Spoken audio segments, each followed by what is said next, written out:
Aquesta nit aprendrem a mirar el funcionament de la nostra economia, de les nostres empreses, d'una manera diferent. En l'era de la globalització, com ens hem d'organitzar, com s'organitzen les empreses. Per exemple, quan parlem de productivitat, parlem de que les empreses han de reduir el seu volum de personal en molts casos. Això realment les fa més productives o no les fa més productives? Itamar Rogovski és psicòleg. Ell actualment és el president de l'Institut pel Desenvolupament Organitzacional d'Israel. És catedràtic sènior d'aquesta matèria a la Universitat Bar-Ilan i de l'Escola de Ciències Empresarials de la Universitat de Tel Aviv. És un dels màxims especialistes en economia del coneixement, consultor de grans multinacionals als Estats Units, a Europa, Llatinoamèrica, a la Xina i a Israel, on ha estat assessor en diversos àmbits de l'administració en el camp de l'economia, l'administració pública, territorial, interior, sanitat i educació. Actualment imparteix a Catalunya, i per això és aquí, un màster en desenvolupament organitzacional i aquests dies és a Barcelona per participar en els tallers anuals d'aprenentatge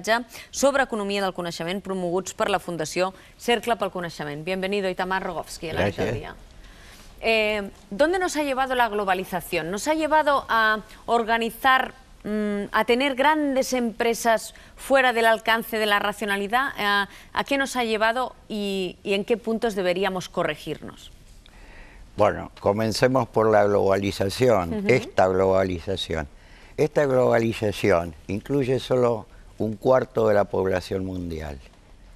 O sea que para participar en la globalización hay que tener poder de compra. Los que no compran no forman parte de la globalización. Si no consumimos, no hay globalización. Hay globalización. Y eso excluye 2/3 de la población mundial. La tecnología permitiría, sin problemas, que todos los hombres del mundo puedan comer.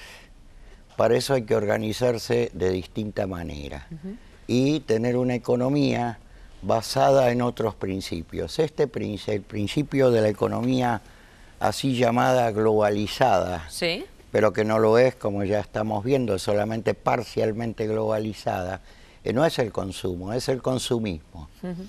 Es difícil explicar rápidamente lo que es el consumismo, pero un ejemplo bastaría, que es el fenómeno que se conoce como el fenómeno de la Quinta Avenida en Nueva York. Esto pasó hace muchos años, ya no recuerdo en qué año, que había recesión en Estados Unidos.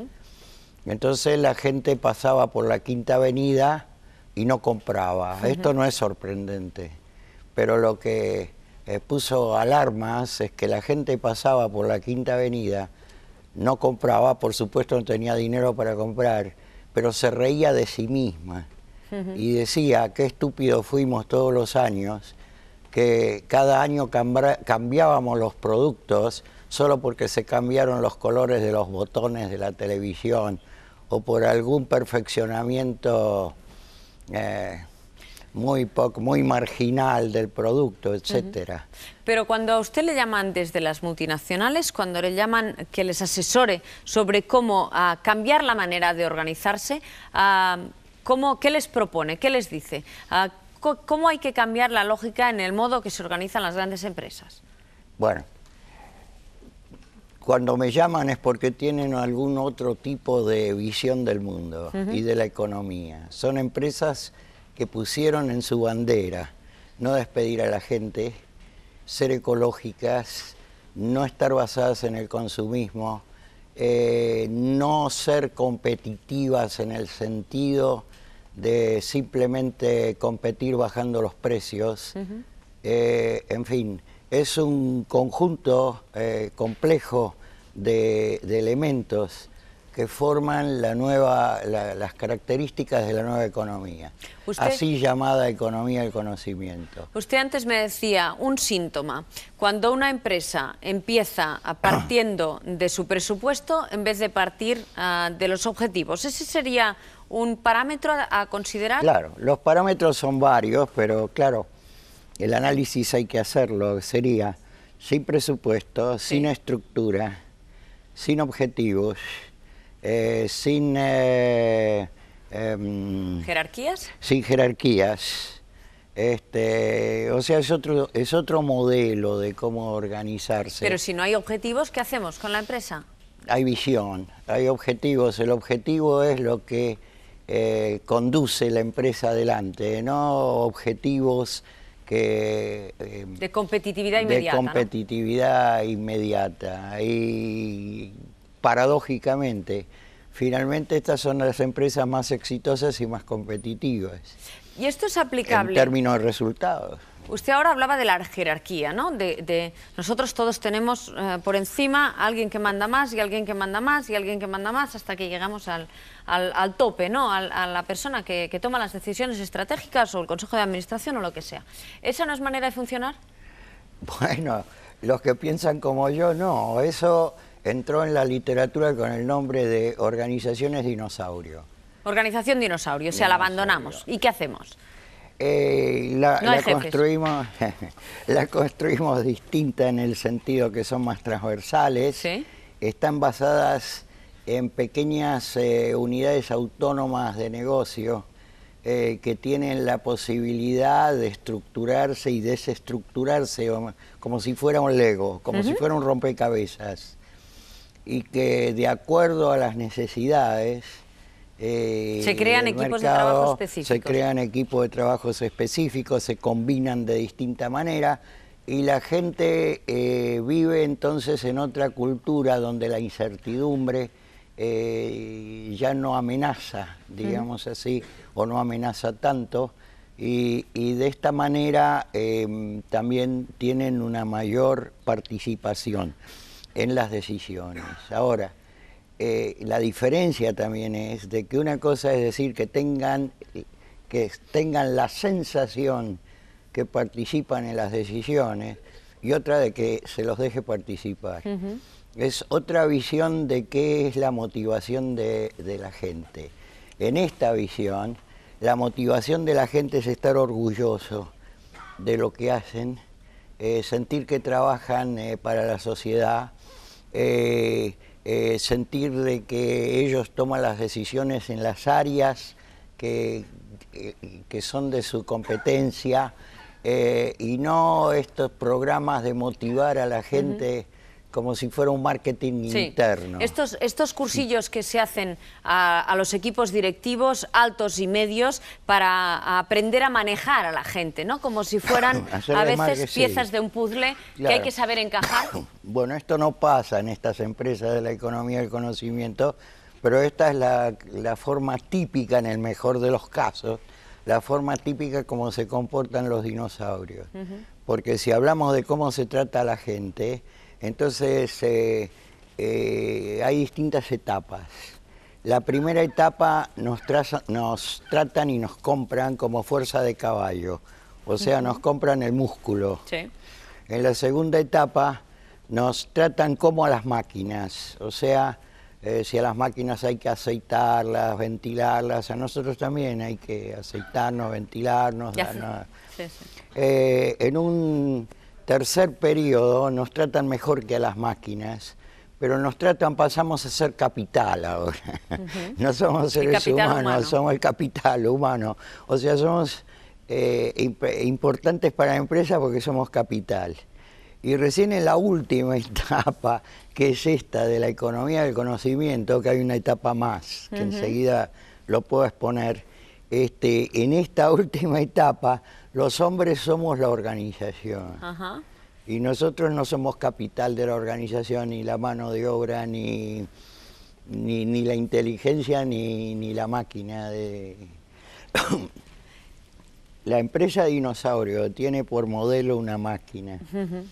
O sea, tiene que funcionar como...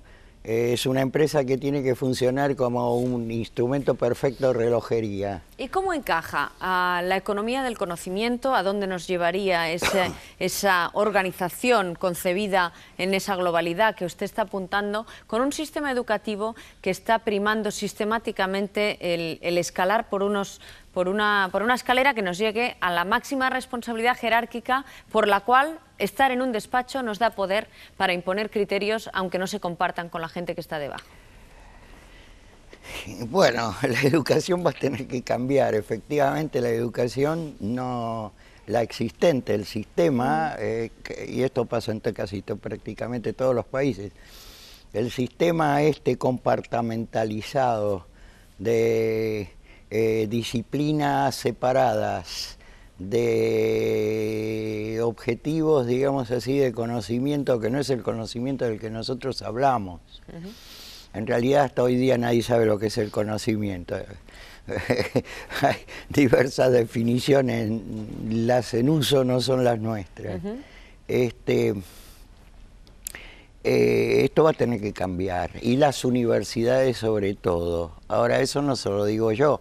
Henry Mintzberg, que es un gran investigador y pensador en materia de organizaciones, escribió un libro entero sobre los defectos de la educación de las escuelas de negocios y qué es el daño que hacen a la economía, aparte de lo que hacen bien, por supuesto.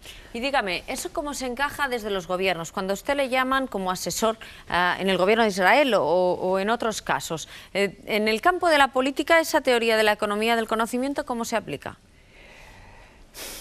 Bueno, se aplica, pero yo no soy consultor. Las organizaciones son de 3 tipos, de 4.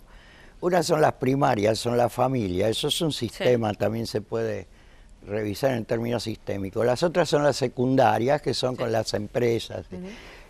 Gobiernos, países, sociedades son terciarias. Y después hay híbridas entre ellas. Y yo no soy consultor de gobiernos, para eso hay que estudiar ciencias políticas, es otra... Pero ¿se podría aplicar esa filosofía a la política? De hecho, tengo discípulos que se pasaron, como se dice, al campo de la política, trabajan en términos de gobiernos, de la paz, de resolución de conflictos, y por supuesto, si un gobierno entiende esto que nosotros decimos, y algunos lo entienden muy bien, como la China, la India, y que la economía del conocimiento son su oportunidad, porque para decirlo de alguna manera, el cerebro es gratis, lo tenemos todos y no hace falta, es una economía que no está basada en el capital, está basada en el cerebro. ¿Y eso está funcionando en la China y en India? Por supuesto, fíjese cómo están avanzando. ¿Sus Fíjense empresas cómo están avanzando seguramente, en esa con gran éxito y pueden llegar a, o sea, son señal de alarma para Occidente.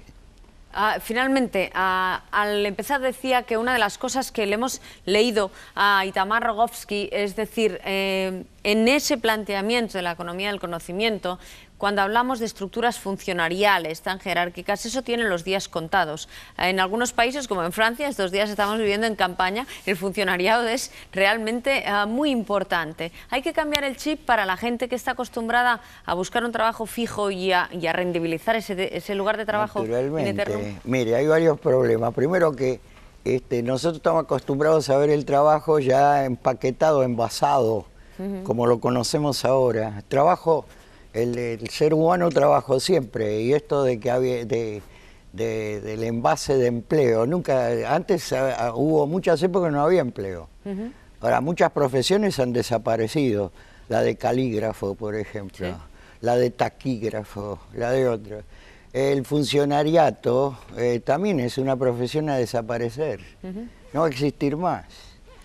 El problema es de que en el periodo de transición, y nosotros, por ejemplo, en Israel, el periodo de transición, hemos hecho transiciones muy grandes. Por ejemplo, en la industria, el 92% de nuestra industria es de alta tecnología. Solo pero antes no era esto. Y el pasaje a la nueva economía deja mucha gente en la calle. Dígame, finalmente... Un minutito, por favor. Pero el problema es de que si se organizaran como economía del conocimiento, entonces estarían estudiando todo el tiempo. Y cuando se producen los cambios, entonces no se producen estas catástrofes sociales. Eso yo dije más de una vez hablando de los funcionarios. Ustedes a los 50 años los despiden. ¿Y ahora qué? Van a empezar con la nueva tecnología. Ahora es una desgracia casi. En cambio... y tiene un lema demagógico, la economía del conocimiento, dice, ¿qué estudiaste hoy? Dice, ¿qué aprendiste hoy? Dice, hoy no aprendí nada, entonces hoy no trabajaste. Era más importante lo que aprendiste que lo que trabajaste. Y Itamar Bueno, por eso es demagógico. demagógico o real, porque supongo que es una pregunta que nos deberíamos hacer en cualquier caso cada día cuando nos acostamos, ¿no?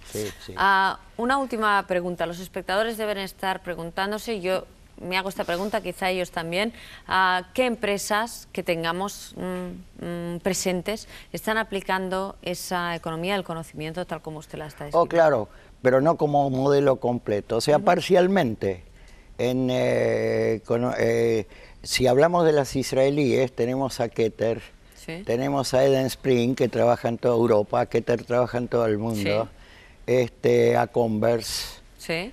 Bueno, por citar algunas israelíes. Y por citar europeas, tenemos la Caixa, por citar catalana propiamente, la Caixa. ¿En algunos sectores funciona así? Bueno, en unos cuantas características muy fundamentales del modelo de la economía del conocimiento, pero no en todas. Porque jerárquica es... jerárquica, no en todas. Ninguna empresa hoy día, sacando unas cuantas excepciones, cumple todo el modelo. Pero es importante por lo siguiente, porque si vuelvo a mi país, digamos, empresas de nuevo molde, de nuevo modelo, tenemos un 20%, no más, que traen más de la mitad de la riqueza en divisas del país. ¿Qué pasa con el otro 80%? O se van a transformar o van a desaparecer. Y el pago social es muy grande por todo eso.